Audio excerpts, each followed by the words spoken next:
اللہ کی اس دعوت کی تبلیغ میں کوئی کسر باقی رکھی؟ 950 برس تک اسی بات پر اٹل رہے اور بلا خوف اور بلا ڈر کے اس دعوت کو پھیلاتے رہے۔ ابو الانبیاء حضرت ابراہیم علیہ السلام تنہ تنہا اپنی قوم کے اندر کیا کام انجام دیتے ہیں، اللہ اکبر، کہ آج ہم سوچ لیں تو ہمارے پتے پانی ہو جائیں، ہم تصور نہیں کر سکتے۔ تنہا جسے اللہ وحدہ لا شریک نے امت کا خطاب عطا فرمایا، ان ابراہیم کان امہ قانتا للہ، ابراہیم تنہا امت تھے لیکن پوری قوم ان کے مخالف، لیکن اللہ کی دعوت، اللہ کے اس پیغام کو انہوں نے اپنے قوم تک بغیر کسی خشیت کے، بغیر کسی خوف کے، بغیر کسی دغدغے کے اور بغیر کسی مداہنت کے، بغیر کسی مجاملت کے، بغیر کسی مفاہمت کے اپنی قوم کے سامنے دعوت توحید کو رکھا۔ اور یہی نہیں کیا بلکہ جب انہوں نے اللہ کے اس نبی کی دعوت کے سامنے انکار، اعراض، سرکشی کی تو ان کو عملی طور پر انہیں سمجھانے کی کوشش کی۔ اور آپ نے دیکھا قرآن کریم کے اندر پڑھا ہوگا کہ ابراہیم علیہ السلام نے ان کے بت خانے میں داخل ہو کر ان کے بتوں کو پاش پاش کیا، ان کو ٹکڑے ٹکڑے کیا۔ جب وہ میلے سے واپس آئے اور بت خانے میں عبادت کے لیے گئے تو دیکھا کہ ان کے دیوی دیوتا ٹوٹے پھوٹے پڑے ہوئے ہیں اور ایک بڑا دیو بیٹھا ہوا ہے، ایک بڑے دیو کے کندھے پہ کلہاڑی رکھی ہوئی ہے۔ لوگوں نے کہا یہ کام کس نے کیا؟ کہنے والوں نے کہا ایک نوجوان ہے جسے ابراہیم کہا جاتا ہے، اس نے یہ حرکت کی ہے۔ سر عام بادشاہ کے سامنے، عام پوری دنیا ایک طرف، پورا شہر ایک طرف بلایا گیا، تنہا ابراہیم علیہ السلام آ رہے ہیں۔ اللہ اکبر، کیا ہمت اور کیا جرأت رہی ہوگی اس اعلیٰ عظیم الشان نبی کی۔ واللہ بتا رہا ہوں ہم تصور نہیں کر سکتے ہیں تنہا وہ بندہ جو بادشاہ کے سامنے، میاں ہم تو اپنوں کے سامنے حق بات بولنے سے کتراتے ہیں، اپنوں کے سامنے توحید کی دعوت دینے سے ڈرتے ہیں، اپنوں کے سامنے ہم مجاملت کرتے ہیں، اپنوں کے سامنے مداہنت کرتے ہیں، اپنوں کے سامنے اپنوں کی پیشانیاں دیکھتے ہیں، اپنوں کا چہرہ دیکھتے ہیں، کہیں ان کا حضرت کا چہرہ نہ اتر جائے، کہیں یہ ناراض نہ ہو جائیں، سیٹھ صاحب غصہ نہ ہو جائے چندہ بند کر دیں، چودھری صاحب ہیں، یہ وڈیرے ہیں، یہ رئیس مملکت ہیں، یہ وزیر اعظم ہیں، ان کی چمچہ گیری، ان کی چاپلوسی، ان کی پاپوشی کرتے ہیں۔ ہم استغفر اللہ، ہم حق بات لوگوں کے سامنے نہیں بیان کرتے ہیں، لیکن اللہ اکبر، قربان جائیں اس برحق نبی پر جب اس کے سامنے یہ بات رکھی گئی اور اس سے پوچھا گیا ابراہیم کس نے، من فعل ھذا، یہ حرکت کس نے کی ہے، ہمارے بتوں کا یہ تیاں پانچا کس نے کیا ہے؟ حضرت ابراہیم علیہ السلام نے کیا جواب دیا؟ یہی نہیں کہ انکار کیا بلکہ مضحکہ بھی اڑایا، مذاق بھی اڑایا اور کہا یہ جو تمہارا سب سے بڑا بت ہے اسی سے پوچھو، اسی نے سب کچھ یہ حرکت کی ہے، اسی نے ان لوگوں کا بھوس بنایا ہے، اسی نے ان سب کو توڑ پھوڑ کے برابر کیا ہے۔ لوگوں نے کیا کہا؟ لوگوں نے کہا ابراہیم، سب کے سر جھک گئے۔ ابراہیم دیکھیں سمجھا رہے ہیں، نبی سمجھا رہے ہیں کہ ظالموں اس طرح نہیں تو اس طرح سمجھو۔ کہہ رہے ہیں ابراہیم تمہیں تو معلوم ہے کہ یہ تو بول نہیں سکتے، یہ حرکت نہیں کر سکتے، یہ کھا نہیں سکتے، یہ پی نہیں سکتے، تو پھر اتنا بڑا کام یہ کیسے کر سکتا ہے؟ حضرت ابراہیم نے کہا تف ہے تمہاری عقلوں پر، افسوس ہے تمہارے دماغوں پر، اور افسوس ہے تمہاری سوچ اور تم لوگوں کے فکر اور تم لوگوں کے اس بدعقیدگی پر کہ تم اپنی زبانوں سے کہتے ہو یہ کھا نہیں سکتے، پی نہیں سکتے، چل پھر نہیں سکتے، حرکت نہیں کر سکتے، تو پھر یہ تمہیں نفع اور نقصان کیسے پہنچا سکتے ہیں؟ یہ تمہارے دکھ درد کے مالک کیسے ہیں؟ یہ حاجت روا کیسے بن گئے؟ یہ مشکل کشا کیسے بن گئے؟ یہ بیٹا بیٹی دینے والا کیسے بن گئے؟ یہ کیا کر سکتے ہیں جب تمہیں اقرار کرتے ہو؟ اللہ اکبر، یہ بات کہنا کوئی معمولی بات نہ تھی، لیکن اللہ رب العزت نے شہادت دی تھی اپنے نبیوں کی کہ ہم نے ایسے لوگوں کو نبوت کی یہ ذمہ داری اور رسالت کی یہ ذمہ داری سونپی ہے جو کسی سے نہیں ڈرتے ہیں، صرف اللہ عز و جل سے ڈرتے ہیں۔ اپنے جسموں کو لوہے کے آنکڑوں سے اپنے چروانا پسند کر لیا انہوں نے، اپنے جسموں کو آریوں سے چرانا پسند کر لیا انہوں نے، اپنے آپ کو انگاروں کے حوالے انگاروں میں کودنا ان کو پسند تھا، لیکن ان سے ڈرنا ان کو پسند نہیں تھا، وہ ڈرتے صرف اللہ عز و جل سے تھے۔ میرے عزیز، میرے دوست، دنیا نے ماتھے کی نگاہوں سے دیکھا، شرمندہ ہوئے اور ذلیل ہوئے ان کی قوم کے لوگ، اور جب ذلیل و رسوا ہوئے تو پکارنے لگے انصروا آلہتکم، آؤ اپنے معبودوں کی مدد کریں۔ یہ بھی عجیب و غریب بات ہے کہ ان کی عبادت و بندگی بھی کرتے ہیں اور ان کے معبود اتنے بے بس اور اتنے مجبور کہ اب ان کی مدد کے لیے بھی ان مجبوروں کی ضرورت پڑ رہی ہے۔ استغفر اللہ کریں، آؤ اپنے معبودوں کی مدد کریں۔ لکڑیاں جلائی گئیں، سب کچھ کیا گیا، واقعہ آپ کو پتہ ہے، میں ان واقعے کی تفصیلات میں نہیں جانا چاہتا۔ عرض کرنے کا مطلب یہ ہے، یہ ایک نمونہ میں بتلا رہا ہوں کہ کس طرح انبیاء علیہ السلام بے خوف، اور خود نبی رسول اکرم صلی اللہ علیہ وسلم کو دیکھ لو، نبی کے مقدس صحابہ کو دیکھ لو کہ خانہ کعبہ میں توحید کا اعلان کر فاصدع بما تؤمر، جب رب ذوالجلال نے آسمان سے آیت اتاری کہ اے نبی 3 برس ہو گئے، اب خفیہ دعوت اور خفیہ تبلیغ بند کرو اور کھلم کھلا توحید کا اعلان کرو، کھلم کھلا رب کی عبادت کی طرف لوگوں کو دعوت دو۔ کوہ صفا پہ چڑھے اور لوگوں کو دعوت دی، اہل مکہ کو دعوت دی اور کہا قولوا لا الہ الا اللہ تفلحوا، اے اہل مکہ لا الہ الا اللہ کہہ لو، کامیاب ہو جاؤ گے، عرب و عجم کے مالک بن جاؤ گے۔ نہ چچے کا غم،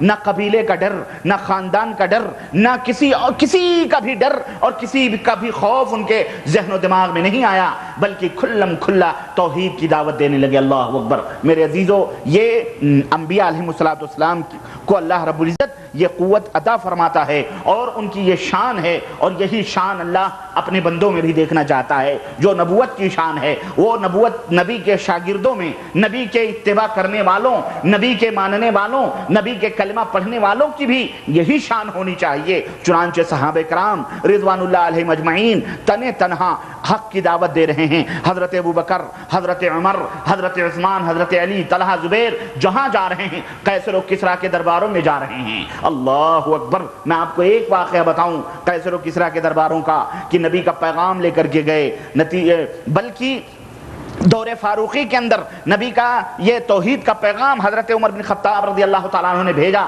کہ جا کر کے پہنچاؤ، اور وہاں بادشاہ تک پہنچے، روم کے بادشاہ تک دعوت دینے کے لیے۔ نتیجہ کیا ہوا؟ بادشاہ نے اپنے دروازے کے سامنے کچھ ایسی چیزیں لگائی ہوئی تھیں کہ جب وہاں کوئی پہنچتا تھا تو اسے جھک کر کے جانا پڑتا تھا۔ صحابہ کرام گئے، اس کے قالینوں کو اپنے تیروں کی انیوں سے چھیدتے ہوئے، سوراخ کرتے ہوئے اس کے پاس پہنچے، اور جب وہاں پہنچے تو بادشاہ نے کہا ہمارے دربار میں حاضر ہو، ہمارے سامنے۔ دیکھا کہ اس کے سامنے جھکنا پڑے گا تو اپنی پیٹھ پیچھے کر کے اور اپنے پیٹھ کی طرف سے اس کے دربار میں گھسے، اپنی پیٹھ اس کے منہ کی طرف کر کے داخل ہوئے۔ اس نے کہا یہ کون سی شرافت ہے، یہ کون سا تہذیب ہے، یہ کون سی تمدن ہے، یہ کون سا ادب اور احترام ہے جو تم اپنے بادشاہوں کے ساتھ اس طرح کرتے ہو؟ کہنے لگے یہ سر جو اللہ نے عطا فرمایا ہے، یہ سر اسی کے سامنے جھکے گا، اللہ کے سوا کسی اور کے سامنے نہیں جھک سکتا ہے۔ اس لیے ہمارا ادب یہی ہے کہ ہم اللہ کے سامنے سر جھکائیں۔ تم نے یہ جو لگائی ہوئی ہے زنجیر، ہم نے دیکھا کہ اس کے اندر سے گھسیں گے تو تمہارے سامنے جھکنا پڑے گا، ہمیں اللہ کے سوا کسی اور کے سامنے جھکنا گوارا نہیں ہے۔ اس طرح سے ہم تمہارے پاس آ رہے ہیں۔ یہ نڈری، یہ بے خوفی دیکھیں، یہ اس طرح سے دیکھیں۔ آج ہمارے ہاں تو حالات یہ ہیں کہ لوگ کہتے ہیں مصلحتیں اختیار کرو، اسے دین کی طرف بلانا ہے، اسے دعوت دینی ہے، تو تھوڑا سا تم بھی نرمی اختیار کرو، تھوڑا سا تم بھی لو اور دو کا معاملہ رکھو۔ توحید میں لو اور دے کا معاملہ نہیں ہے۔ توحید نے کبھی اس باطل بنیاد پر مفاہمت نہیں کی ہے۔ یہ چاپلوسی اور یہ تملق پرستی اسلام کے اندر نہیں ہے۔ اسلام کے اندر کھلم کھلا توحید کی دعوت ہے، کھلم کھلا دعوت دی جائے، کھلم کھلا اللہ کے بندوں کو اللہ کے دین کی طرف بلایا جائے، کیونکہ دین مکمل ہو چکا ہے، وحی کا سلسلہ منقطع ہو چکا ہے۔ اب ہم یہ برداشت نہیں کریں گے کہ ہم زندہ رہیں اور اللہ کے نبی کی اور رسولوں کی دعوتوں میں کمی کی جائے، یہ برداشت نہیں ہے۔ میرے عزیزو، یہ چند مثالیں تھیں۔ تو عرض کرنے کا مطلب یہ ہے کہ یہ دعوت چونکہ خوف دہشت اس کے اندر ہے، لیکن اللہ کے جو رسول ہوتے تھے وہ بے خوف اور بے نڈر ہوتے تھے، وہ اللہ ہی سے ڈرتے تھے، اللہ کے سوا کسی سے نہیں ڈرتے تھے۔ اسی طرح سے میرے عزیز اور میرے دوست، ان کی جو دعوت اور ان کی جو تبلیغ ہوتی تھی وہ صرف اور صرف وحی الہی ہوا کرتی تھی، جو اللہ انہیں بتلاتا تھا بالکل بلا کمی بیشی کیے ہوئے اس کو لوگوں تک پہنچاتے تھے۔ میں اپنی منمانی کوئی بات نہیں ہوتی تھی۔ اے نبی کے وارثین کے دعوے داروں، اے نبی کے علوم کے وراثت کے دعوے کرنے والے علماء حضرات، طلبہ حضرات، تم نے کیا کیا گھوٹالے کیے ہیں؟ کیا تمہارے اندر یہ صفت موجود ہے کہ اللہ اور اس کے رسول نے جو دعوت دی ہے، جو باتیں بتلائی ہیں، کیا تم بھی بغیر کمی اور بیشی کیے ہوئے امت تک پہنچا رہے ہو؟ سوال مائنس میں ہے، سوال نفی میں ہے، نہیں، بلکہ اس دعوت کے اندر اپنی منمانی کی گئی، اپنے خواہشات کو شامل کیا گیا، اپنے لوگوں کے، امتیوں کے افکار اور ان کے نظریات اس دعوت میں مکس کیے گئے، ملاوٹ کی گئی، ملائے گئے اور امت کے سامنے رکھے گئے۔ ورنہ امت کبھی ٹکڑے ٹکڑے، کوئی بھی کلمہ پڑھنے والا اللہ اور اس کے رسول کی بات پر اختلاف کر سکتا؟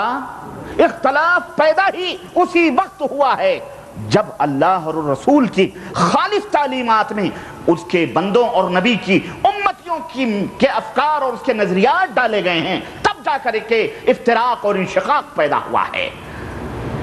ورنہ صحابہ کرام کی نبوت کی 23 سالہ زندگی اور خلفائے راشدین کا تقریباً 25 سالہ 26 سالہ دور، کبھی افتراق اور انشقاق نہ ہوا، نہ کوئی جماعت، نہ کوئی تنظیم، نہ کوئی تحریک، نہ کوئی گروہ، نہ کچھ، سارے ایک جسد واحد کی طرح زندہ تھے اور سارے ایک جسد واحد کی طرح تھے، بلکہ 400 برس تک یہی نظام اسلام قائم و دائم تھا۔ لیکن جب اس امت کے اندر اللہ اور اس کے رسول کی تعلیمات میں ملاوٹ کی گئی اور بندوں کے افکار اور خیالات سے ان مقدس تعلیمات کو مجروح کیا گیا، گندا کیا گیا، پلید بنایا گیا، نجس بنایا گیا، تب جا کر کے امت کے مزاج میں افتراق پیدا ہوا۔ کیوں؟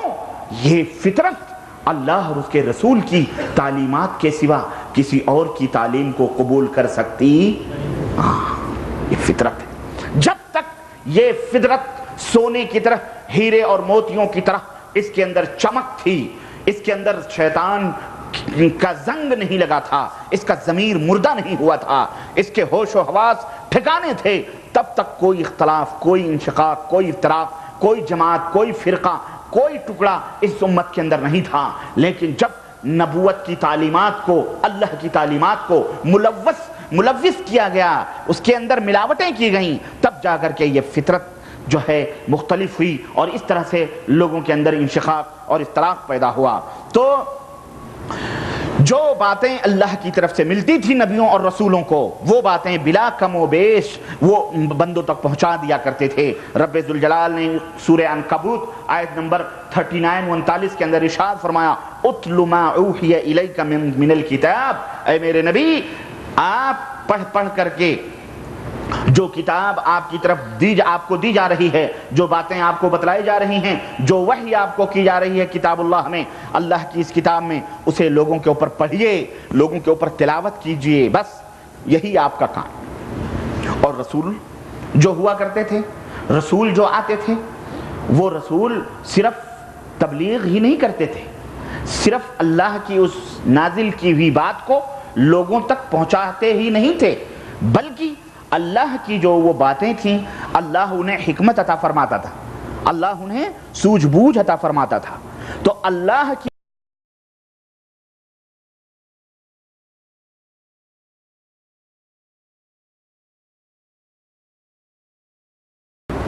یہ اتھارٹی اللہ نے انہیں عطا فرمائی تھی۔ چنانچہ جب وہ آیت کریمہ، مثال میں دوں آپ کو، اس کی مثال میں آپ کو دوں، جب آیت کریمہ نازل ہوئی سورہ انعام کے اندر آیت نمبر 82، اللہ رب العزت نے ارشاد فرمایا، الذین آمنوا ولم یلبسوا ایمانہم بظلم اولئک لہم الامن وہم مہتدون، کہ وہ لوگ جو ایمان لائے اور انہوں نے اپنے ایمان کو ظلم سے گندا نہیں کیا، جب انہوں نے اپنے ایمان کو ظلم سے گندا نہیں کیا، یعنی کوئی ظلم انہوں نے نہیں کیا، تو اللہ رب العزت نے ارشاد فرمایا، اولئک لہم الامن، انہی لوگوں کے لیے امن اور رحمت ہے، اور وہی لوگ صحیح راستے پر ہیں۔ جو لوگ اللہ کے اوپر ایمان لائے اور اپنے ایمان اور عقیدے کو ظلم سے ملوث نہیں کیا، ظلم سے نہیں ملایا، وہی لوگ ہدایت ہیں، ہدایت یافتہ ہیں، صحیح راہوں پر ہیں، اور وہی لوگ امن اور سکون کے اندر ہیں۔ جب یہ آیت کریمہ نازل ہوئی، صحابہ کرام اللہ کے حبیب صلی اللہ علیہ وسلم کے پاس آئے، ان کے اوپر اشکال ہوا، انہیں تکلیف، انہیں سمجھنے میں دشواری ہوئی۔ اللہ کے نبی کے پاس آئے اور کہنے لگے اللہ کے نبی اینا لا یظلم منا، ہم میں کون ہے جو ظلم نہیں کرتا؟ ہم آپس میں ایک دوسرے کے اوپر ظلم کر لیتے ہیں، کسی کو